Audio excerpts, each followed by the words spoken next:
Assalamualaikum warahmatullahi wabarakatuh. Perkenalkan kami dari kelompok 2, kelas A, Prodi Tadris Matematika, Universitas Islam Negeri Mataram. Dengan anggota kelompok ada Ernani Dara Puspita dengan NIM 250103007 sebagai moderator sekaligus pemateri kedua, dan ada Hasan As'ari dengan NIM 250103008 sebagai pemateri ketiga. Kemudian ada Nazwa Latifa dengan NIM 250103015 sebagai pemateri pertama, dan ada Talia Ayatilah dengan NIM 250103022 sebagai pemateri keempat. Pada kesempatan ini, kami akan mempresentasikan materi Islam dan Teknologi Kontemporer untuk memenuhi tugas UAS mata kuliah Islam, Sains, dan Peradaban yang diampu oleh Bapak Erpin Effendi MPD. Mengapa Islam dan teknologi kontemporer penting untuk kita bahas? Seperti yang kita ketahui bahwasanya perkembangan teknologi di era globalisasi saat ini itu sangat pesat dan membawa perubahan besar dalam kehidupan manusia, baik dalam cara berpikir, berkomunikasi, maupun beraktivitas. Namun di sisi lain, penggunaan teknologi juga menimbulkan berbagai tantangan seperti penyebaran hoax dan penyalahgunaan media digital. Nah, dalam perspektif Islam, penggunaan teknologi itu harus diarahkan pada nilai kemaslahatan, etika, dan tanggung jawab, agar teknologi itu memberikan manfaat dan tidak menimbulkan kerusakan. Adapun tujuan dari pembahasan kita kali ini, yang pertama, menjelaskan terkait konsep dari teknologi kontemporer. Selanjutnya ada memahami prinsip etika Islam dalam penggunaan teknologi, kemudian mengetahui penerapan teknologi dalam kehidupan Islam, dan menganalisis dampak teknologi dari perspektif Islam. Nah, selanjutnya konsep teknologi kontemporer. Teknologi kontemporer adalah teknologi yang berkembang sangat pesat di era digital. Teknologi ini memiliki ciri cepat, mudah diakses, dan terhubung secara global. Dengan adanya teknologi ini, semua aktivitas mudah dilakukan. Teknologi kontemporer juga dapat membantu manusia dalam berbagai bidang kehidupan, seperti pendidikan, komunikasi, dan ibadah. Namun di balik berbagai manfaat tersebut, teknologi memiliki resiko yang sangat tinggi jika tidak digunakan secara bijak. Salah satu di antaranya penyebaran informasi negatif. Oleh karena itu, penting bagi kita untuk memanfaatkan teknologi secara bijak, supaya dapat memberikan manfaat yang positif dalam kehidupan sehari-hari. Dalam pendidikan Islam, dikenal dengan dua model pembelajaran yang memiliki karakteristik yang berbeda. Yang pertama, model pembelajaran tradisional. Dalam pembelajaran matematika, model pembelajaran tradisional tidak selalu harus bersifat monoton dan berpusat pada guru. Akan tetapi, bisa dikembangkan melalui beberapa permainan tradisional, seperti congklak, engklek, gobak sodor, dan lain-lain. Dalam permainan tradisional seperti itu, mampu membantu siswa untuk memahami konsep dasar matematika secara lebih luas dan juga nyata, serta mampu membantu siswa untuk meningkatkan minat belajar, kreativitas, dan juga melestarikan budaya lokal di era digital. Model pembelajaran kedua yaitu model pembelajaran kontemporer. Model ini muncul sebagai respon terhadap perkembangan zaman dan teknologi. Ciri utamanya bersifat interaktif, kolaboratif, dan memanfaatkan teknologi. Model ini melibatkan siswa secara aktif dan juga pembelajaran yang sangat beragam serta relevansinya dalam kehidupan sehari-hari. Dalam dunia pendidikan, teknologi kontemporer dapat membawa kemajuan dan perubahan yang sangat besar dalam pembelajaran matematika. Pembelajaran matematika masa kini tidak hanya berfokus pada hafalan rumus dan metode ceramah, tetapi lebih menekankan keterlibatan aktif siswa dalam membangun pemahaman melalui pengalaman belajar yang interaktif, konstekstual, dan thinking skill. Berdasarkan pembahasan dapat kami simpulkan bahwa teknologi kontemporer dapat membawa pengaruh besar dalam dunia pendidikan, terutama dalam pendidikan matematika. Model pembelajaran tradisional dan juga model pembelajaran kontemporer memiliki karakteristik yang berbeda.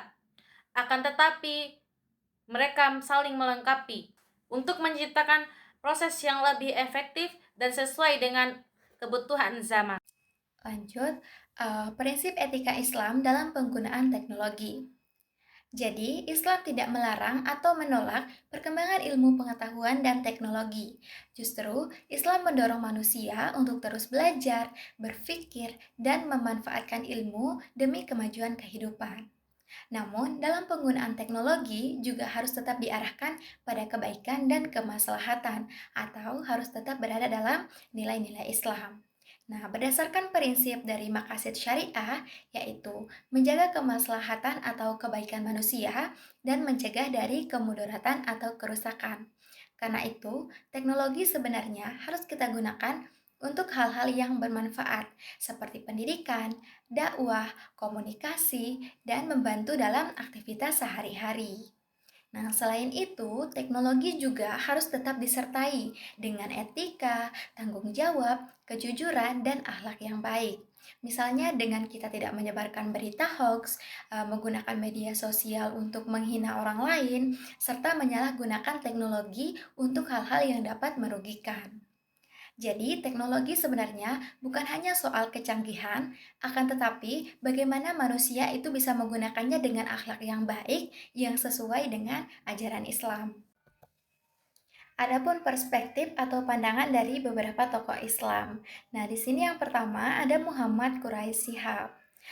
Beliau menekankan bahwa teknologi itu harus selaras dengan nilai Al-Quran dan kemanusiaan. Jadi, menurut beliau, teknologi ini tuh merupakan hasil dari akal dan ilmu yang diberikan oleh Allah kepada manusia. Karena itu, kita boleh menggunakan teknologi, boleh mengembangkannya, akan tetapi harus tetap sesuai dengan nilai Al-Quran, seperti keadilan, keseimbangan, dan tanggung jawab.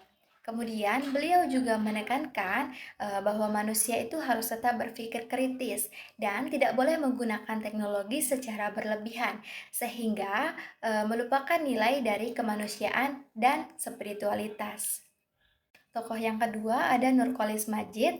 Beliau berpendapat bahwa Islam adalah agama yang terbuka terhadap kemajuan zaman dan modernitas. Jadi, umat Islam itu tidak boleh takut terhadap perkembangan teknologi, akan tetapi harus bisa memanfaatkannya dengan sikap yang rasional, kritis, dan tetap menjaga nilai tauhid dan moral agar tidak terjadi krisis akhlak di era digital ini.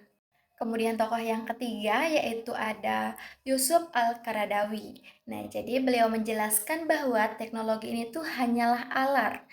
Nilai baik atau buruknya itu tergantung pada cara manusia itu menggunakannya. Jadi jika kita gunakan untuk pendidikan, dakwah, dan membantu masyarakat, maka teknologi ini tuh dapat bernilai ibadah. Akan tetapi sebaliknya, jika kita gunakan untuk hal-hal yang negatif, maka tentu ini dapat menimbulkan namanya kerusakan. Oleh karena itu, penggunaan teknologi ini juga harus tetap disertai dengan tanggung jawab, moral, dan nilai-nilai Islam. Selanjutnya, kita akan membahas penerapan teknologi dalam Islam. Perkembangan teknologi tidak hanya memberikan kemudahan dalam kehidupan sehari-hari, akan tetapi juga membantu umat Islam dalam menjalankan berbagai aktivitas keagamaan.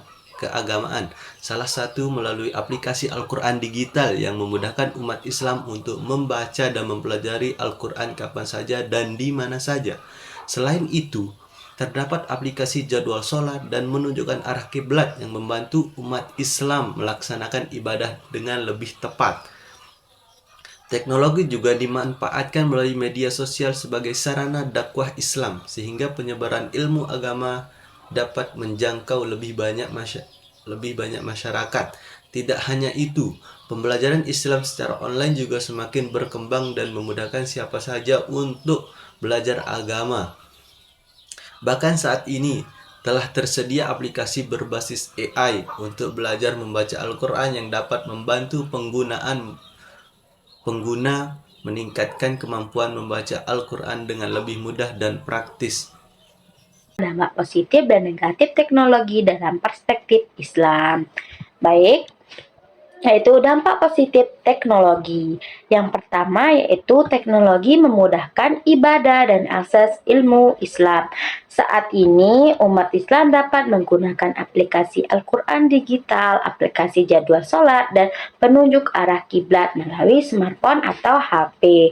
Selain itu, ilmu keislaman juga lebih mudah diakses melalui YouTube, podcast, website Islam, dan media sosial lainnya. Yang kedua yaitu dakwah menjadi lebih luas, cepat, dan efektif melalui media sosial seperti Instagram, TikTok, YouTube. Para dai dapat menyampaikan dakwah kepada masyarakat dengan lebih mudah dan menjangkau lebih banyak orang, khususnya generasi muda. Yang ketiga yaitu pembelajaran menjadi lebih interaktif dan fleksibel.